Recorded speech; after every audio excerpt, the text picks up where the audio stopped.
think it's more complex than the other two or something. It has a It sort is. of, you know.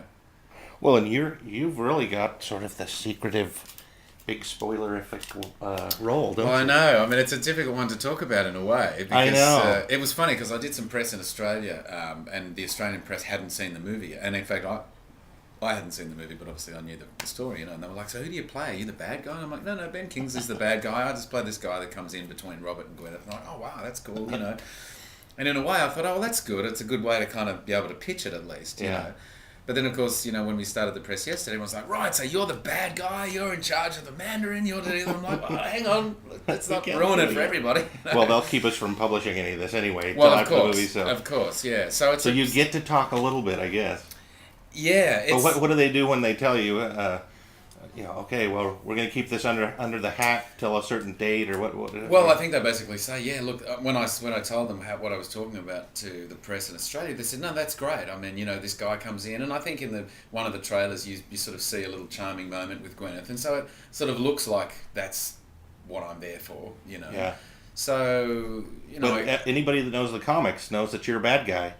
true, but a lot of people That's don't. true. I guess, you know. So I mean, you know, I guess it's pretty clear that I'm going to be a bad guy, I guess, to a certain degree. But it's just without ruining the whole Ben Kingsley thing.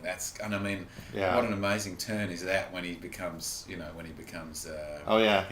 what's his name in it? I forget his name. It's Yeah, it was Trevor. Yeah, Trevor. I'm just Trevor.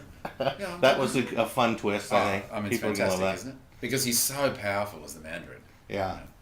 Well, and it's kind of fun to mess around with the different comic continuity too, because my site is comicbookmovie.com. Yeah. Where, So so and all my guys are purists and hardcore, most of them anyway, the readers. So they had a little issue when Ben Kingsley he's going to be the man. Well, he's not even Asian. What's going on there? Right. Yeah, but then this is a total twist too. How he's not even really the bad guy. yeah, right. So, Yeah. so tell me more about Aldrich. What makes him a good villain for Tony?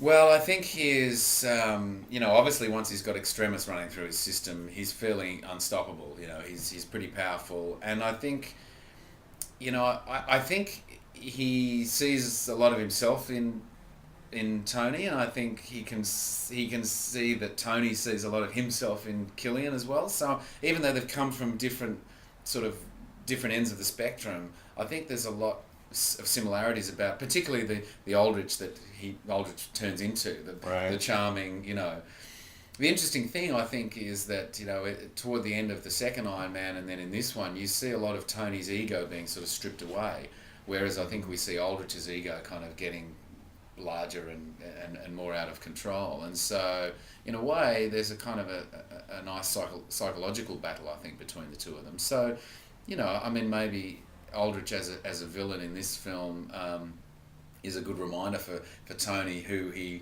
needs to make sure he doesn't become, or sort of stays away from, And as I say, with the extremists running through his system, he's pretty tough. Oh, definitely. Jim, we gotta wrap it Oh, up. okay. Thank you. Well, thank you. I No appreciate worries. the time. No, please. It was Thanks good a to lot. talk to you. Hi to the